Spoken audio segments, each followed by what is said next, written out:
Good morning. ഇന്ന് ഒരു മസാല ദോശ ഉണ്ടാക്കുന്നത്. ഇന്ന് രാവിലത്തെ ബ്രേക്ക്ഫാസ്റ്റ് മസാല ദോശ. മസാല ദോശയ്ക്ക് ഉരുളക്കിഴങ്ങാണല്ലോ മെയിനായിട്ട് വേണ്ടത്. ഇത് പുഴുങ്ങി വെച്ച ഉരുളക്കിഴങ്ങാണ്. അതിൻ്റെ തോലിങ്ങനെ പൊളിച്ചെടുക്കണം. പിന്നെ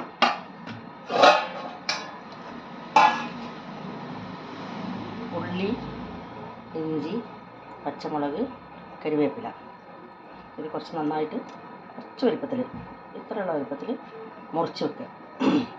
അതിന് ശേഷം ഉണ്ടാക്കുന്ന വിധം പറയാം. ഇവിടെ എല്ലാവർക്കും മസാല ദോശ ഭയങ്കര ഇഷ്ടമാണ്. തോല് പൊളിക്കുക കേട്ടോ. ഈ ഉരുളക്കിഴങ്ങിൻ്റെ മസാല ദോശ ഭയങ്കര ഇഷ്ടമാണ്. മക്കൾക്കും എല്ലാവർക്കും ഇഷ്ടമാണ്. അതിൻ്റെ കൂടെ സാമ്പാറും കൂടി വേണമെന്നാണ് അവർ പറയുക. അപ്പോൾ മസാല ദോശയും സാമ്പാറും. മസാല ദോശയ്ക്ക് നമ്മൾ ഹോട്ടലിലൊക്കെ പോയി കഴിഞ്ഞാൽ ചില സ്ഥലത്തെ മസാല ദോശ നല്ല ടേസ്റ്റ് ആയിരിക്കും. പക്ഷെ ഇപ്പം പൊതുവെ ദോശ മാത്രം ഭയങ്കര വലുപ്പത്തിലുള്ള നല്ല ക്രിസ്പി ആയിട്ടുള്ള ഒരു വലിയ ദോശ ഉണ്ടാക്കും. എന്നിട്ട് അതിൻ്റെ ഉള്ളിൽ മസാല ഒരു ലേശം അവർ വെക്കുള്ളൂ, കുറച്ച്, വളരെ കുറച്ച്. അപ്പോൾ നമുക്ക് ആ ഒരു മസാല ദോശ തിന്നാൻ മാത്രമുള്ള മസാലയൊന്നും അതിനകത്ത് ഉണ്ടാവില്ല. അപ്പോൾ ശരിക്കും പറഞ്ഞാൽ കുറച്ച് കൂടുതൽ മസാല വെക്കുകയാണെങ്കിൽ നല്ലതായിരിക്കും. അതുപോലെ ഞങ്ങൾ കഴിഞ്ഞ പ്രാവശ്യം നാട്ടിൽ പോയപ്പം ഏതോ ഒരു ഹോട്ടലിൽ ചെന്നപ്പോൾ സമയത്ത് എനിക്ക് തോന്നുന്നു എനിക്ക് ഓർമ്മയില്ല, ഏതോ ഒരു ഹോട്ടലിൽ ചെന്നപ്പം മസാല ദോശയ്ക്ക് ചുവന്ന പിന്നെ എന്താ പറയുക മസാലയാണ് അതിൻ്റെ ഉള്ളിൽ. എന്നുവെച്ചാൽ ബീട്രൂട്ട് ചേർത്തിട്ടുണ്ടാവുമായിരിക്കും. അതിൻ്റെ നടുഭാഗത്തെ മസാല ഫുൾ ചുവന്നിട്ട്. ടേസ്റ്റ് ഉണ്ടോയെന്ന് വെച്ചാൽ കുഴപ്പമില്ല എന്ന് പറയാമെന്നല്ലാതെ അങ്ങനെ ഒരു ടേസ്റ്റ് തോന്നിയില്ല. പക്ഷെ നമ്മൾ വീട്ടിലുണ്ടാക്കുന്ന മസാല ആകുമ്പം നമുക്ക് നല്ല അടിപൊളി ടേസ്റ്റുമാണ്. അളവ് നമുക്ക് ഇഷ്ടമനുസരിച്ച് ധാരാളം വെക്കാമല്ലോ. ഇവിടെ കുട്ടികളൊക്കെ നല്ലോണം മസാല കൂട്ടി കഴിക്കുന്നവരാണ്. അപ്പോൾ അവർക്കൊക്കെ ഇഷ്ടം പോലെ മസാല വേണം, എന്നാലേ കഴിക്കാൻ പറ്റുള്ളൂ. ലേശം മസാല അഡ്ജസ്റ്റ് ചെയ്തിട്ടല്ല, നന്നായിട്ട് കഴിക്കണം. അപ്പോൾ ഇടയ്ക്ക് എപ്പോഴെങ്കിലുമൊക്കെ മസാല ദോശ ഉണ്ടാക്കുമ്പോൾ എല്ലാവരും നന്നായിട്ട് കഴിക്കും. അതുകൊണ്ട് ഇന്നത്തെ ബ്രേക്ക്ഫാസ്റ്റ് മസാല ദോശ. രാവിലെ തന്നെ എണീക്കൽ, വാക്കിങ് പോലെ, എക്സസൈസ് ചെയ്യൽ ഇതൊക്കെ കഴിഞ്ഞു. വന്ന് കുളിച്ചു, ബ്രേക്ക്ഫാസ്റ്റ് ഉണ്ടാക്കുകയാണ്. അപ്പം ഇത് ഇനി ഉണ്ടാക്കുന്ന വിധം വഴിയേ കാണിക്കാം. അപ്പോൾ നമ്മൾ മസാല ദോശയുടെ രണ്ടാമത്തെ സ്റ്റേജിലേക്ക് കടന്നു. വെജിറ്റബിൾസൊക്കെ കട്ട് ചെയ്ത് വെച്ചിട്ടുണ്ട്. ഉരുളക്കിഴങ്ങ് തോല് പൊളിച്ച് വെച്ചിട്ടുണ്ട്. ചീനച്ചട്ടിയിൽ എണ്ണ വെച്ചിട്ടുണ്ട്. നമുക്കിങ്ങനെ വെക്കാം, ഇങ്ങനെ വെക്കാം കേട്ടോ. ആരോ പറഞ്ഞിരുന്നു എൻ്റെ ചീനച്ചട്ടി മാറ്റേണ്ട സമയമായി എന്ന് പറഞ്ഞിട്ടുണ്ടായിരുന്നു. ഒരുപാട് പഴക്കമില്ല, പക്ഷെ എന്നാലും കുറച്ച് പഴക്കം പോലെ തോന്നുന്നുണ്ടെങ്കിലും എനിക്കെന്തോ ഇതിനോടൊരു അറ്റാച്ച്മെൻറ്റാണ്. വേറെ ചീനച്ചട്ടി ഇല്ലാഞ്ഞിട്ടല്ല കേട്ടോ. വേറെ ചീനച്ചട്ടി ഉണ്ടെങ്കിലും നമുക്ക് ഇതിനോടൊരു അടുപ്പാണ്. അതുകൊണ്ടാണ് നമ്മൾ ഇത് മാറ്റാത്തത്. ഇനിയും ചെയ്യേണ്ടത്, എണ്ണ അടുപ്പത്ത് വെച്ചിട്ടുണ്ട്. കടുക്,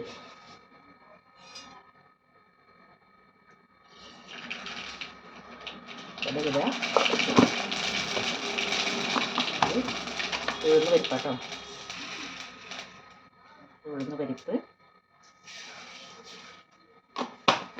കുറച്ച് ഒരു ബ്രൗൺ കളറാകുമ്പോൾ നമ്മൾ ഈ മുറിച്ച് വെച്ചിട്ടുള്ള ഉള്ളി, ഇഞ്ചി, പച്ചമുളക്, കരിവേപ്പില ഇത്രയും സാധനങ്ങളും കൂടി അതിലേക്ക് ഇട്ട് കൊടുക്കുക.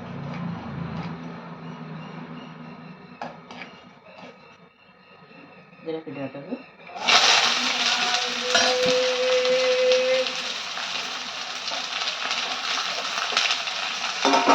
ഇതിലേക്ക് ഇട്ട് കൊടുത്തിട്ട് നന്നായിട്ട് ഇളക്കും. അപ്പോൾ അത് ഒന്ന് വഴണ്ട് വരുന്നത്. വഴണ്ട് വരുന്ന പറഞ്ഞാൽ അതങ്ങനെ ഒരുപാട് വേവേണ്ട ആവശ്യമില്ല. കുറച്ചൊരു ക്രിസ്പി ആയിട്ട് തന്നെ നിൽക്കണം. അതിന് മാത്രമേ ടേസ്റ്റ് ഉണ്ടാവുള്ളൂ. ഇത് ഇവിടുന്ന് ആവുന്ന സമയം കൊണ്ട് നമ്മൾ ഈ ഉരുളക്കിഴങ്ങ്, ഇതാണ് നമ്മൾ ഉരുളക്കിഴങ്ങ് കേട്ടോ. ഈ ഉരുളക്കിഴങ്ങിനെ നമ്മൾ ഇങ്ങനൊരു സാധനമുണ്ട്, മാഷർ എന്ന് പറഞ്ഞാൽ പേര്, മാഷ് ചെയ്യുന്ന സാധനം. ഇതിനെ കൊണ്ട് ഉരുളക്കിഴങ്ങിന് ഇങ്ങനെ വെക്കുമ്പോൾ ഉരുളക്കിഴങ്ങ് ഇങ്ങനെ ഒടിയും. കാണുന്നുണ്ടത് ഉരുളക്കിഴങ്ങ് പൊടിയുന്നത്.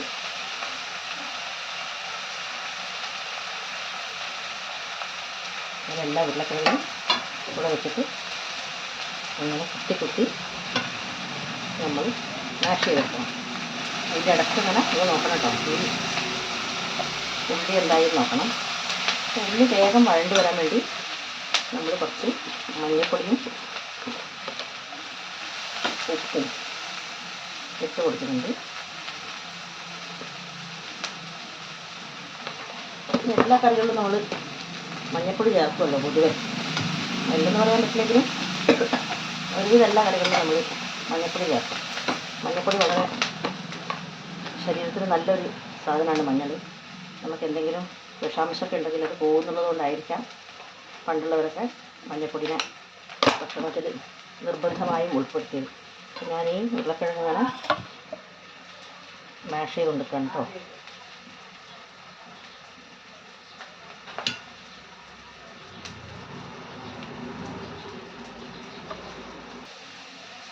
ഇപ്പം നമ്മൾ ഉരുളക്കിഴങ്ങൊക്കെ നമ്മൾ മാഷ് ചെയ്ത് നല്ല പാകത്തിലാക്കി വെച്ചിട്ടുണ്ട്. പിന്നെ നമ്മളുടെ ഇത് നന്നായിട്ട് വഴണ്ട് വന്നിട്ടുണ്ട് ഇങ്ങനെ. അപ്പം നമ്മൾ ഇതിലേക്ക് ഈ മാഷ് ചെയ്ത് വെച്ചിട്ടുള്ള ഉരുളക്കിഴങ്ങ് ഇതിലേക്ക് ഞാൻ ഇട്ട് കൊടുക്കും. കൈ കൊണ്ട് ഞാൻ ഇടുന്നത്. വീട്ടിലാകുമ്പോൾ അങ്ങനെയൊന്നും പ്രശ്നമില്ല, നമ്മുടെ കൈയൊക്കെ വൃത്തി തന്നെയാണ്. നമ്മൾ കുക്കറി ഷോ പോലെയൊക്കെ നടത്തുമ്പോഴാണ് കൈ കൊണ്ട് ആക്കാതെ സ്പൂൺ കൊണ്ടൊക്കെ ഇടുന്നതായിട്ടൊക്കെ കാണിക്കുക. നമുക്ക് സൗകര്യം എപ്പോഴും കൈ തന്നെയാണ്. എങ്കിൽ മാത്രമേ നമുക്ക് ശരിക്കുള്ള യൂസ് ചെയ്യുമ്പോഴുള്ള സുഖം കിട്ടുള്ളൂ. ഇത് രണ്ടും കൂടി നന്നായിട്ട് മിക്സ് ചെയ്യുക. ഈ ഉള്ളിയും പച്ചമുളകും ഇഞ്ചിയും കറിവേപ്പിലയുമുള്ള അതിൻ്റെ കൂടെ ഉരുളക്കിഴങ്ങും മാഷ് ചെയ്തും കൂടി നന്നായിട്ട് മിക്സ് ചെയ്യും. തീ കത്തുന്നുണ്ട് കേട്ടോ, സിമ്മിൽ തന്നെ തീ കത്തുന്നുണ്ട്.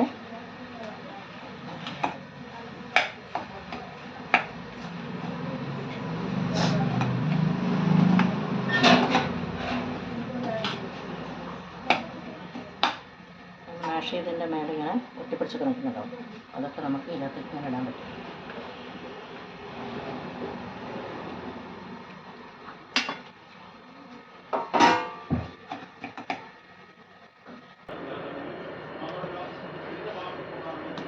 ദോശമാവാണ്. ദോശമാവ് അരച്ച് വെച്ചിട്ടുണ്ട്. ദോശ ഉണ്ടാക്കണം, മസാല ദോശ. ഇതാണ് അടുത്ത പണി. അത് ഉടനെ കാണിക്കാം. അപ്പോൾ നമ്മുടെ മസാല ദോശ ഉണ്ടാക്കുന്നത് എനിക്ക് കാണിക്കാൻ പോകുന്നത്. അതിൽ ചേർക്കാനുള്ള ദോശ ഇടാനുള്ള മാവ് റെഡിയാണ്. പിന്നെ നമ്മൾ അതിനുള്ളിൽ വെക്കാനുള്ള മസാല ഉണ്ടാക്കി വെച്ചിട്ടുണ്ട്. പാത്രത്തിൽ അത് റെഡിയായിട്ടുണ്ട്. ഇനി നമ്മൾ ദോശ ഉണ്ടാക്കുന്നതും അതിൽ മസാല വെക്കുന്നതാണ് കാണിക്കുന്നത്. ദോശ ഉണ്ടാക്കാൻ പോവുകയാണേ.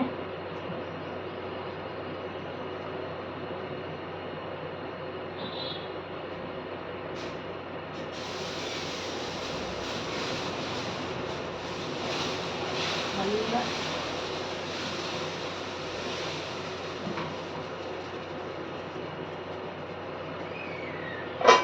മസാല ദോശയ്ക്ക് നല്ല നൈസായിട്ടുള്ള ദോശ വേണം. തടിയൻ ദോശ പറ്റില്ല. ഉണ്ടാക്കി കിട്ടാനുള്ള പാത്രം ഇവിടെ വെച്ചിട്ടുണ്ട്. ഇതൊക്കെ നിങ്ങളെ കാണിക്കാൻ വേണ്ടി ഞാൻ ഇടുന്ന കേട്ടോ. എനിക്ക് ഉണ്ടാക്കേണ്ട സമയമാകുമ്പോൾ ഞാൻ ഫാസ്റ്റായിട്ട് വേഗം ഉണ്ടാക്കും. ഇപ്പോൾ നമ്മുടെ മസാല ഇവിടെ തയ്യാറായി.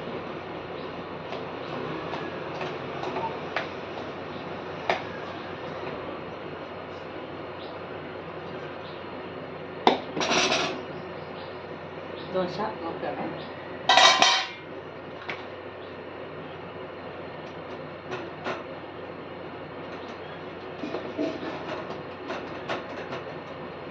നമ്മൾ നെയ്യാണ് ആഡ് ചെയ്യുന്നത്. നെയ്യിലാണ് ദോശ ഉണ്ടാക്കുന്നത്. ദോശ നല്ല ക്രിസ്പി ആയിട്ട് ഇങ്ങനെ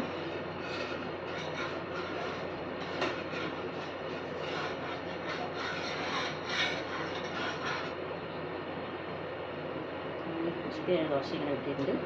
അപ്പോൾ നമ്മൾ ഈ പാത്രത്തിലേക്ക് ഇങ്ങനെ വച്ചിട്ട്